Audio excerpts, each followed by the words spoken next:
പ്രവാസിയുടെ നൊമ്പരം. അങ്ങനെ പ്രവാസ ജീവിതത്തിലെ 6 വർഷങ്ങൾക്ക് ശേഷം അജു നാട്ടിലേക്ക്.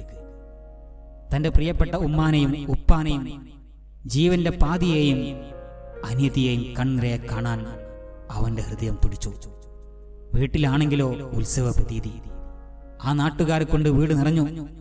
ഉമ്മയും ഉപ്പയും സുമിയും പൂമോളും ആകാംക്ഷയോടെ ദൂരേക്ക് കണ്ണു നട്ടിരുന്നു. അജുവിനെ കാണാനുള്ള തിടുക്കത്തിൽ എല്ലാവരും കാത്തിരുന്നു. ഉപ്പ ബാങ്ക് വിളിക്കുന്ന ആ പള്ളി മിനാരം പോലും. അജുവിന്റെ കൂടെ മൻസൂറും ഉണ്ടായിരുന്നു. കൂടെ മൻസൂർ ഉള്ളത് കൊണ്ട് എയർപോർട്ടിൽ ആരും വരണ്ടെന്ന് പറഞ്ഞിരുന്നു. എല്ലാവരെയും തൻ്റെ വീടിന്റെ മുന്നിൽ നിന്ന് കാണണം. ആ സന്തോഷത്തിനാണ് അജു കാത്തിരിക്കുന്നത്. അങ്ങനെ സമയം നീങ്ങിക്കൊണ്ടിരുന്നു. അതാ വരുന്നു. ദൂരെ നിന്നൊരു കാറ് മുക്കരിക്കാന്റെ വീടിനോട് അടുക്കുന്നു. വീടിന്റെ മുമ്പിൽ കാർ നിന്നു. നമ്മുടെ അജു വണ്ടിയിൽ പുറത്തിറങ്ങി. അല്ലാഹു അക്ബർ, അല്ലാഹു അക്ബർ. പള്ളി മിനാരത്തിൽ നിന്നും ളുഹർ ബാങ്കിന്റെ ഈരടി.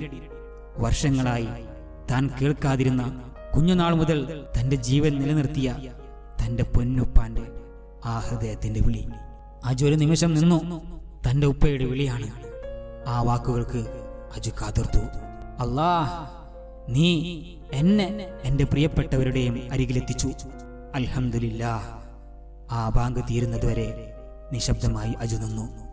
ലാ ഇലാഹ ഇല്ലല്ലാഹ്. ബാങ്ക് തീർന്നതും അജു വീടിന്റെ നേർക്ക് നടന്നു. പിറകിൽ മൻസൂറും. അസ്സലാമു അലൈക്കും.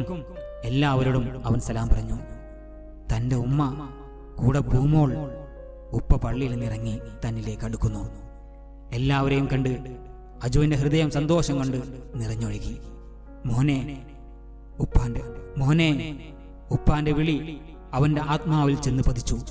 ഉപ്പാ, ഞാൻ വന്നു ഉപ്പാ. ഉപ്പാന്റെ അജു വന്നു. ഉപ്പാനെ കെട്ടിപ്പിടിച്ചു അവൻ നീങ്ങി.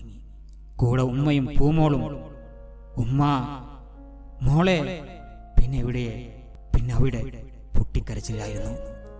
തന്റെ സുമി അടുത്തേക്ക് വരാതെ പൂമോളെ പിറകിലായി. തന്റെ സുമി അടുത്തേക്ക് വരാതെ പൂമോളുടെ പിറകിലായി തന്നെ നോക്കി കണ്ണീർ വാർക്കുന്നു. അവന് മെല്ലെ അവരെ മാറ്റി സുമിയുടെ അരികിലെത്തി. സുമി, നീ ഇക്കാനോട് പിണക്കത്തിലാണോ? ഒരക്ഷരം മിണ്ടാൻ കഴിയാതെ ആ കണ്ണുകൾ ധാരധാരയായി ഒഴുകി. മോളെ, ഇക്കാനോട് ക്ഷമിക്കു നീ. ഇക്ക, വേണ്ട, എന്നോട് അങ്ങനെയൊന്നും പറയല്ലേ.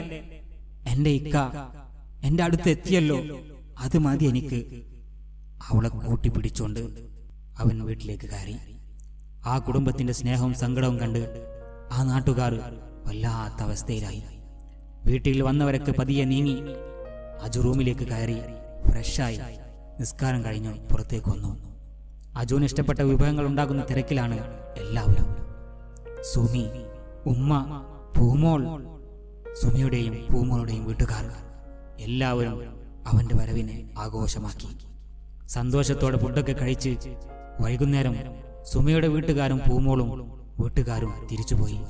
പിന്നെ അവശേഷിക്കുന്നത് അവർ മാത്രം. അജു, സുമി, ഉപ്പ, ഉമ്മ, പൂമോൾ. അങ്ങനെ സമയം നീങ്ങി. രാത്രി ഫുഡ് കഴിച്ചു. അജുവും ഉപ്പയും സംസാരിച്ചിരുന്നു ഒത്തിരി കാര്യങ്ങൾ. മോനെ, ഇനി നീ പോയി കിടക്ക്. നല്ല ക്ഷീണമുണ്ടാവും. ബാക്കി നമുക്ക് നാളെ സംസാരിക്കാം. ആ ഉപ്പാന്റെ വാക്കുകൾ കേട്ട് അജു റൂമിലേക്ക് നടന്നു. മെല്ലെ കട്ടിലിരുന്നു. സുമി വന്നിട്ടില്ല. എന്തോ ജോലി ആയിരിക്കും. പാവം തന്റെ പെണ്ണ്. ഇത്രയും വർഷങ്ങൾ ഒരു പരാതിയുമില്ലാതെ തനിക്കായി കാത്തിരുന്നവൾ, തന്റെ ജീവന്റെ പാതി. അവന്റെ ഓർമ്മയ്ക്ക് വിരാമം കുറിച്ച് അവൾ റൂമിലേക്ക് വന്നു. സുമി, ഇന്ന് അവൾ കൂടുതൽ മുഞ്ചുള്ളതുപോലെ തോന്നി. തന്റെ സ്വപ്നങ്ങൾക്ക് കാവൽ നിന്ന മാലാക, തന്റെ പ്രിയതമന് വേണ്ടി ഈ ജന്മം ഊതുവെച്ചവൾ. ഇക്ക, എന്താ ഇത്ര ചിന്ത? കഴിഞ്ഞതൊന്നും ഇനി ഓർക്കണ്ട. സുമി, ഇല്ല മോളെ, ഞാൻ നിന്നെ കുറിച്ച് ഓർത്തതാ. ഇക്ക, ഞാൻ വേറൊന്നുമല്ല.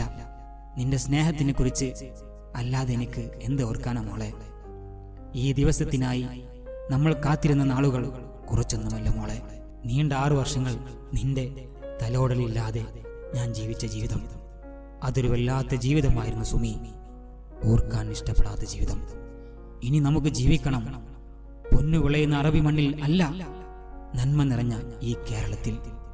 എൻ്റെ ഈ പെണ്ണിൻ്റെ കൂടെ. അവൻ സ്നേഹത്തോടെ അവളെ കെട്ടിപ്പിടിച്ചു, നെറുകയിൽ ചുംബിച്ചു. അങ്ങനെ ദിവസങ്ങൾ നീങ്ങി. അജുവിന്റെ സ്വപ്നങ്ങൾക്ക് ചിറകുമുളച്ചു. സന്തോഷത്തോടെ അവരുടെ ജീവിതം ഒഴുകിക്കൊണ്ടിരുന്നു. അങ്ങനെ നീങ്ങവേ ഒരു നാൾ ഒരു സുഹൃത്തു മുഖേന ഷാനവാസ് അത്യാസന്ന നിലയിൽ ചികിത്സയിലാണെന്ന് അറിയാൻ കഴിഞ്ഞു. തന്നെ കാണണമെന്നും എന്തായാലും കിട്ടിയ അവസരമല്ലേ, അവനെ കണ്ട് അവനറിയാത്ത കുറച്ച് കാര്യങ്ങൾ പറയാനുണ്ട്. അങ്ങനെ മനസ്സിൽ തീരുമാനിച്ചു അജു ഷാനവാസിനെ കാണാൻ ഹോസ്പിറ്റലിലെത്തി. പക്ഷേ അവിടെ എത്തിയ അജുവിന് കാണാൻ കഴിഞ്ഞത് ഷാനവാസിന്റെ ക്ഷയിച്ച ശരീരം മാത്രമായിരുന്നു. എല്ലും തോലുമായി ജീവൻ മാത്രമുള്ള ഒരു മനുഷ്യജന്മം. ജിസാനിൽ തന്റെ കൂടെയുണ്ടായിരുന്ന ഷാനു തന്നെയാണോ ഇതെന്ന് അജു സംശയിച്ചു. അല്ലാ, നീ ഇങ്ങനെ ഒന്നും ആരെയും പരീക്ഷിക്കല്ലേ. അജുവിനെ കണ്ട ഷാനവാസ് വല്ലാത്തൊരവസ്ഥയിലായിരുന്നു. എന്തൊക്കെ പറയാൻ അവൻ ശ്രമിച്ചു.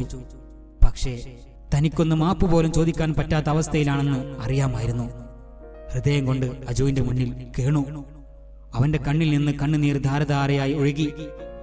അത് അജു കണ്ടപ്പോൾ അജുവിന് എന്ത് ചെയ്യണമെന്ന് അറിയില്ലായിരുന്നു.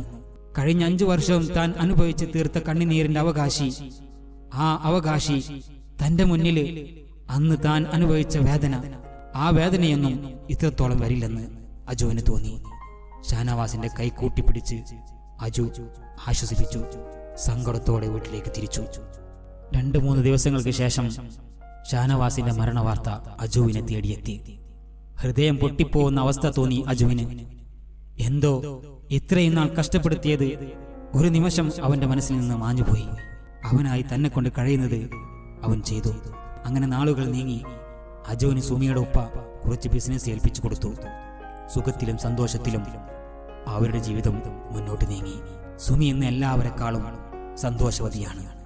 കാരണം മറ്റൊന്നുമല്ല, തന്റെ ഇക്കാന്റെ ജീവന്റെ മറ്റൊരു തുടിപ്പ് തന്റെ വയറ്റിൽ വളർന്നുകൊണ്ടിരിക്കുന്നു. അതെ, സുമി 2 മാസം ഗർഭിണിയാണ്.